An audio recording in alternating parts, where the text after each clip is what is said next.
Hi, this is Scott Tillman. I'm the National Field Director with U.S. Term Limits, and I'm here today with Paul Jacob, the President of the Liberty Initiative Fund. Paul has been the President of the U.S. Term Limits in the past and has a ton of knowledge on the history of term limits. Paul, who was probably the first person who was really out there on the national front getting media attention on this issue? Well, you had again. It's a very diverse issue with lots of different people pushing it. Most of them not really looking for some political career or some big name recognition thing. So I could name a bunch of different people early on who I had heard of. I think probably the biggest name early on was Senator Terry Considine in Colorado. And he was a state senator. He later ran for U.S. Senate, wasn't successful there, but I think he deserves a certain amount of gravitas because he was really the first person to say, let's let the states limit their own congressional delegation. Colorado in 1990 put that provision in their initiative. And that really sparked a lot of people to say, hey, let's give it a try. And of course, it ended up, we had 23 states that had limited their congressional delegation, about 46% of the Congress, nearly half, before the Supreme Court said, no, the states can't do that. But it also led in doing all those congressional limits, led to an awful lot of state legislators being limited, statewide officials, governors. So Terry Considine was a big name. Pete Shabaram in California, Lloyd Noble, and Lloyd Noble, the Noble family in Oklahoma, is very well known. Lloyd was not as well known as some of them, and of course, never sought public office or any of that sort of thing, but just thought this was a reform that needed to happen. So those were the three people that in 1990 really began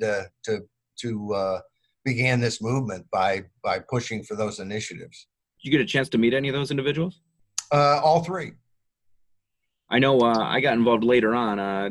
I was involved in high school with supporting back in 94 or 92 and then 94 when we passed our Michigan initiative in a couple of different places. Then I got actively involved in helping defend some initiatives in different places in 2004. I met Greg and Al Schmid defending Michigan term limits, and Greg and Al were attorneys, father-son. Al is the father, and they had been involved in Michigan's term limits going back when that originally passed with a gentleman named Dick Headley. Yes. And actually, Dick Headley was involved with another initiative, a tax and expenditure limitation, similar to the Prop 13 in California, except for this was in Michigan.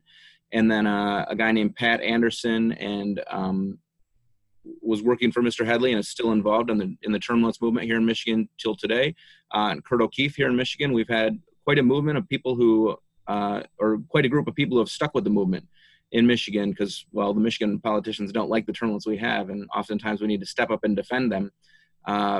And we're constantly bringing in new people. In Michigan, we've got people who have wanted to do municipal term limits who have gotten involved over the years, and the term limits movement here in Michigan is growing. Greg and Al, I guess I don't really know anybody around who writes proposed initiatives like Greg and Al do who's not in a legislature. These guys write good, or before Al passed, they were involved with all kinds of good government, procedural, Right. actual fixed types initiatives for city government, county government, state government, thoughts on, if we were to amend the U.S. Constitution and whatnot. And there must be a whole book of initiatives that Greg and Al have put together and thoughts on different initiatives and things that, could be tweaked to change and improve things.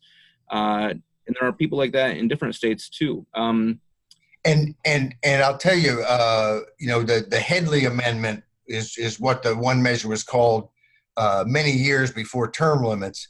But Al Schmid was very active in that, and in efforts before that. I didn't meet Greg until we began doing the term limit stuff, and I guess I didn't meet Al either until the term limit stuff. But I had heard his name just because he was such a key activist in Michigan. And because Michigan, you got the Dingles there who, same family has held the seat for what, 85 years now or something. World War II, yes. Yes. And we knew there was going to be a fight there. It was one of the few states that the opposition really, even though they knew in the polls that term limits was very popular, they thought maybe they could swamp it in money and establishment arguments against it and get big shots to come out and say, oh, this is a terrible idea. And so, we knew there was going to be a big battle there. And part of the difficulty in politics sometimes is getting people on the same page and keeping people united. We all have our ideas. We want to do it our way. Oh, we know better. And I have to say, Al Schmid was a key person in that whole mix because he was smart. He'd been around the block. He had the respect of other people. And one of my favorite attributes, he was just easy to get along with. He had his own ideas. He'd argue strongly for them, but he was he was a person who didn't let perfect be the enemy of the good. And I think Pat Anderson was very good in working with people. He drafted the measure and got feedback from different people, but it was some people who had already made names for themselves in Michigan politically, doing other initiatives, who then came together and I thought worked very, very effectively together. And it's not so, it's not like, boy, that happened in Michigan, but nowhere else. One of the beauties of this issue of term limits is that it's bringing people into the political process who are not wanting to make it a career, who don't view themselves as political animals all the time. They want to fix the country, and then they want to, do what they want to do and spend some time with the wife and kids or the husband and kids or what have you. And so you see that again and again, a lot of people coming together and working together without the kind of, viciousness that you see in oftentimes in party politics and candidate politics and so on. There were a lot of people who got dragged into politics kind of kicking and screaming because they believed so much in term limits. And one name that comes to mind is Jack Gargan. And I met Jack in Florida, but I'm not sure if that is where he was originally from and got started in term limits. Jack got dragged in, put an ad in, was it the New York Times or the USA Today? Where did he put an ad in the paper? I'm not sure where the first one was. I was working on the first initiative I ever worked on, the Tax Accountability Amendment in Illinois, and opened my newspaper and saw a full-page ad. I now have a framed copy of that ad in my hallway. But it was an ad that said, "I'm mad as hell and I'm not going to take it anymore," and it had a picture of Jack Gargan. And I met Jack after that because of some of his work in the Reform Party, and I had talked to him some during the Florida 8 is Enough campaign for term limits back in 1992. And then he got involved in the Reform Party, and I worked with him some because the Reform Party was so strong for term limits that I went to several different events and knew a lot of the Reform Party people. He was someone, the term salt of the earth, I think of Jack Gargan. He had made some money. He wasn't a multi-millionaire or, as Bernie Sanders would say, the millionaires and billionaires. He was a guy who worked hard, who saved money, who built a life for himself and, had some independence. And to me, that's the American dream. He did it his way, wasn't super wealthy, but he had amassed some capital.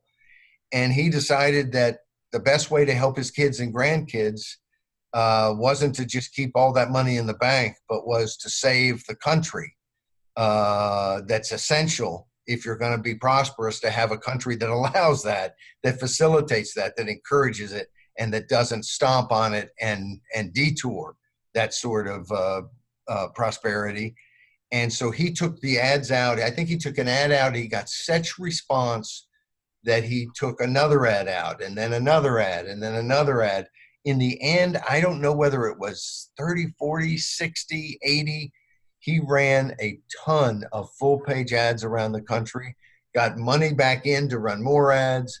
That really, in my mind, was a huge start to the term limits movement, because it and he talked about other things. It wasn't just this wasn't an ad that was all about term limits.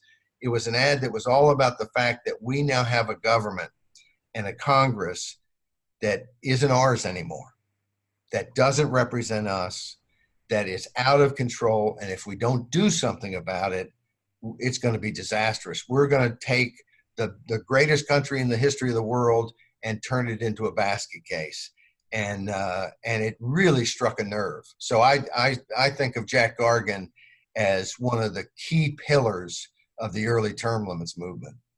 Jack really was a self-made man. He got I want to say that, I'm not positive, but I want to say he came out of the era where pretty much everybody had served in World War II or right after, where they were called up into service and served. But then when he was back in the States, he did a little bit of everything. He had several different businesses, and he would do these conferences where he would invite people to talk on different things. I know I spent a couple of days with him in Florida back in 2005, stayed over at his place. And one thing that he did was kind of funny, and that I remember every time that he had stayed at a hotel, this is back, through the 60s, 70s, 80s, when everybody, all the hotels had smoking, he would grab a pack of matches from every place he stayed. And he goes, "You wouldn't believe how many packs of matches." I go, "What do you mean?" And he goes, and he gets these great big popcorn tins, and he's got 3 or 4 of these huge popcorn tins.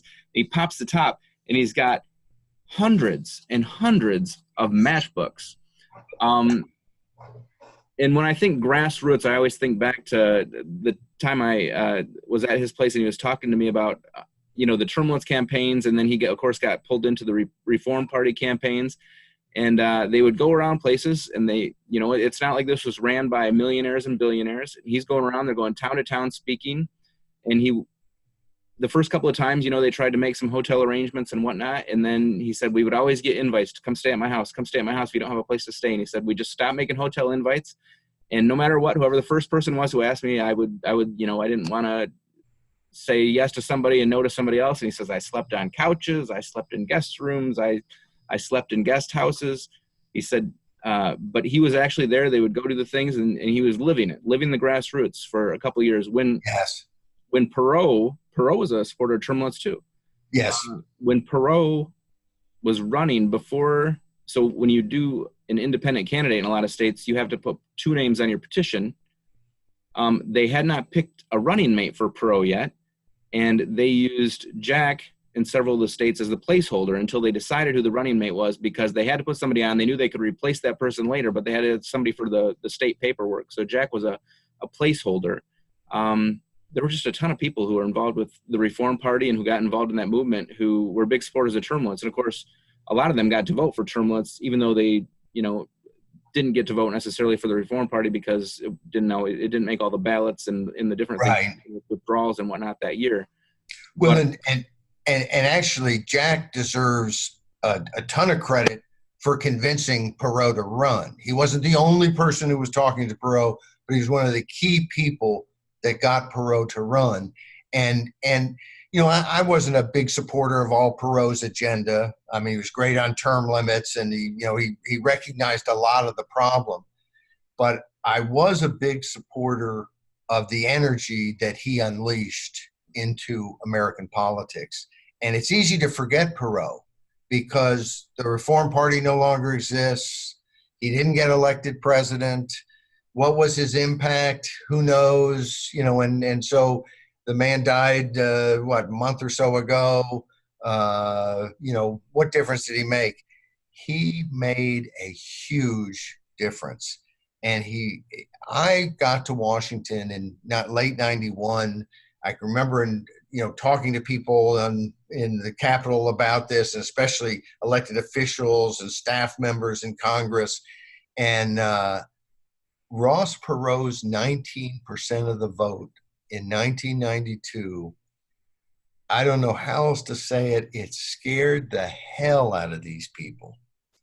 And I quickly made a little corollary of that, which is the best politician is a scared politician. They saw that the country wanted something different. And both the Republicans and Democrats between 92 and 94 were jockeying for who could take that reform mantle and take the Perot support, because it was clear, 20%, sometimes in elections 3% or 1% or 5% can be the difference. Well, 19% is almost always the difference. And frankly, it's Ross Perot's campaign, which I don't think ever would have happened if Jack Gargan hadn't been born into this world. But it's Ross Perot's campaign that I think led Republicans in the Congress to embrace term limits. Newt Gingrich was never really quite a fan, but he embraced it at least for that election. And that's what got them the majority in Congress, ended the Democratic monopoly. Of course, now it's flipped back and forth, and that's the way it should be. But I really think the impact of Perot was huge. And part of that impact wasn't just that, boy, everybody loved Ross Perot. I mean, he wasn't everybody's favorite guy necessarily. It's the issues that he tapped into. It was the fact that he showed by graphs that we are spending money like we're crazy and there's going to be a problem. It's the fact that his people embraced term limits. I remember a poll showing that split out support from Democrats, Republicans, and somehow had Perot voters. And the yes vote on term limits with Perot voters started with a 9. In other words, it was 90% something. It was like 96-3, with 1% undecided, whereas Republicans might be, 78 or 80%, and Democrats 74, or, independents 73. Perot voters, it was 90% plus. So anyway, that's Jack Gargan deserves a ton of credit for what he did for term limits and what he did for the country. And one thing that's story where he had told me about, he had some signs made and had people, and at a speech Perot was giving, they had people to chant, "Run, Ross, run." And that wasn't the day he announced it, I don't think, but I think it was like the next day or or he started talking about taking it into serious consideration, and then shortly after jumped in. Perot was one of those guys who wasn't a career politician. He had been involved, he was a Lehigh Cook. Right. He had been involved with the community and had been involved when he was called upon to do it, but wasn't somebody who was a lifelong politician like most of the people who end up, with major party nominations. The idea, of course, with term limits is you get back to people who are close to the community. Rather than a career politician, you have somebody who goes and serves and then goes home. Who was the Roman who went and served and then went back to his farm? Cincinnatus. We see more of that in state legislatures than we do in Congress. And I think that resonates with people on both the left and right. People want somebody who has experienced it. Young people who are very frustrated with the government today want somebody who hasn't been part of it and part of the, tied, because for the most part, they're tied in with big business. They're tied in with big money that are there. They're not people who have had to be out living. I mean, AOC has popularity with people because she understands what people are going through. When I think of, activists who are involved with term limits, who have really, lived their lives but got dragged in, Travis Butcher and Ed Butcher come to mind up in Montana. Those guys farm, and Ed has been a college professor, I believe. And yes. They've gone and served in Montana, and they've gone and done things, and they keep getting dragged back into it to try to, it's, when you look at the reluctant participant, those guys come to mind. And Travis is no longer with us. I know Ed goes back and forth. I think he's full-time in Montana, but I think he spent some time down with family in California and stuff. But when do you first remember meeting those guys? Because they were very involved with Montana's term limits. You know, it's funny. I have never met in person Ed Butcher, but I first talked to him on the phone in 1992. And I've probably talked to him several hundred times on the phone from 92. He was, part of efforts when he was in the legislature to block attempts to undo that. Let's vote again and again until we can somehow get out of term limits. And he was always the guy in the legislature who said, hey, this is a good reform. The people want it, hands off. And of course, finally, he wasn't able. And of course, he's come in and out of the legislature. So he'll serve, but then he'll go back and doing his regular job and come back. And of course, Travis was very, very active in when the Montana legislature put a measure on to basically double their limits and weaken the term limits. They beat that back and ran a great campaign. And a few years ago, Travis passed away very suddenly. I believe it was a heart condition. And sad thing, because this is a guy who, when I think of people with energy, I grew up in a family where my mom, I think, slept about 4 seconds a day, and just seemed to always be working and always doing something. She once told me, if I wanted something done, ask a busy person. And I think that, that's kind of her thing. And the person I think of who's most like that was Travis, running a campaign. I mean, he's awake at 5 in the morning, and he's awake at 1 in the morning, it seems like, and giving back, because they believe in the wonderful underpinnings of this country and freedom and citizen control of government that is essential to keep freedom. And so they roll up their sleeves and they go get things done. And Travis, Ed, thank goodness, is still with us. In fact, I got to meet Travis's daughter when I was in Montana last year, and what a honor!